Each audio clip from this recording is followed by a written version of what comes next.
Every once in a blue moon, I'll go to do something that feels rather trivial to the vehicle, just some routine maintenance or things like that. And it dawned on me that I have never shown you guys how to change a cabin air filter in a 4Runner. This is pretty much going to cross the gamut of, I'm thinking maybe 2010 to probably almost modern day, 2024. It's really easy, and it's one of the things that I love about Toyota 4Runners. They're just easy to work on, and you never have problems from them. So the reason that we're actually changing this out today is that my wife has complained that the fan just doesn't seem to be running or pushing as much air as it used to, and we're in the dead heat of, well, August here in northwest Arkansas. She goes to pick up my son from school, sitting there idling. It's getting kind of warm in the vehicle. So I'm going to show you how to fix that today. You literally won't need any tools whatsoever for this project. All you'll need is a replacement cabin air filter.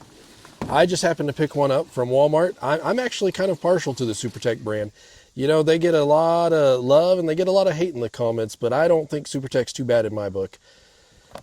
I will also leave some affiliate links that help me earn a small commission should you decide you like this video. I think that Denso, the OEM brand, is a great choice too, as well as Wix. Wix makes a great one as well. All we're going to do is we're going to come over here with our new filter that you see right there, sun washed out, and we need to get into the glove box. So I'm going to open my wife's glove box and empty out the contents. Just a few things. Doesn't have to be perfectly empty, but what you're going to see is literally just going down into the glove box. See these two latches up top? We need to pop those loose. This is the plate, the cover if you will, to the air filter itself, the cabin air filter. Then now you've got this white box in there. It's got a clip on each end right here. Just pull that on each side, and that'll come off as well. Now check this out. All we have to do, very carefully, pull out your cabin air filter, just like so. Now our used one may or may not look good or bad compared to yours, but let me tell you a little story. I did take this out yesterday just to see if the airflow was any better. It was miraculously better taking this out, and my bad on me not changing this sooner. You're liable to have dirt, contaminants, all sorts of junk. Look at that in there. See how this filter is just clogged up, and there's even leaves and junk on top of it. This is the new one. Let's take it out so you can compare it side by side here. What you're going to see is the new one is so much cleaner than the old. So much cleaner. I actually do think, you can get some that are aftermarket that are really, HEPA filters and this and that. Be mindful about the airflow. You start getting something that's too restrictive, it may not blow good. That's why I'm okay with running this SuperTech here. It's just a basic pleated filter, as you can see. It'll block the bigger contaminants that we don't want to have. And it's also, look at that, made in the USA. So we're going to take this new filter, put it right in there, and let it go.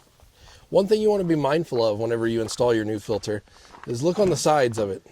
Somewhere there's going to be an arrow that shows direction of airflow. See that? See how the arrow's down?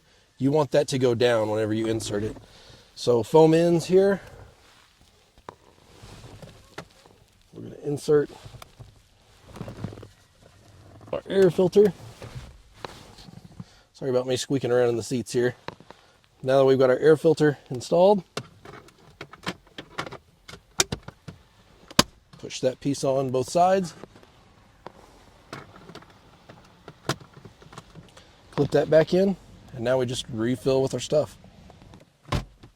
Done deal. Now, how often should you change it? Well, if I'm not mistaken, I want to say Toyota says anywhere from 15 to 25,000 miles, 2-ish years. This filter says it's a 20,000 mile filter, 2-year protection on the box, and it's probably going to be all sorts of different things it may say. In fact, actually there's instructions in there, but regardless, I think in the environment I live in, dirt road and lots of miles of dirt road around here, every year, probably with the annual oil filter change is probably going to be my new go-to for this. That way we don't end up with a restrictive filter that's looking nasty like this. It was a rather easy one, wasn't it today? Well, with that, I think I'm going to go in and break the good news to my wife that Her air should be blowing a lot better now and keeping her cool and warm this winter. I know she's really going to appreciate that whenever she goes to pick up our son from school. Those car rudder lines are no joke, guys.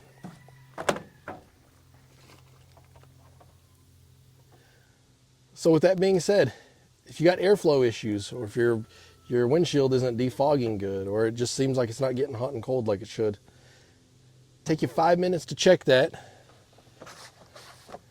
10 to 15 bucks for a new filter. Throw it in there. You don't have anything to lose. That is something that you should check on a regular basis, and that's going to be incorporated with my oil changes from now on. Guys, thanks for watching the video. Until next time, take care.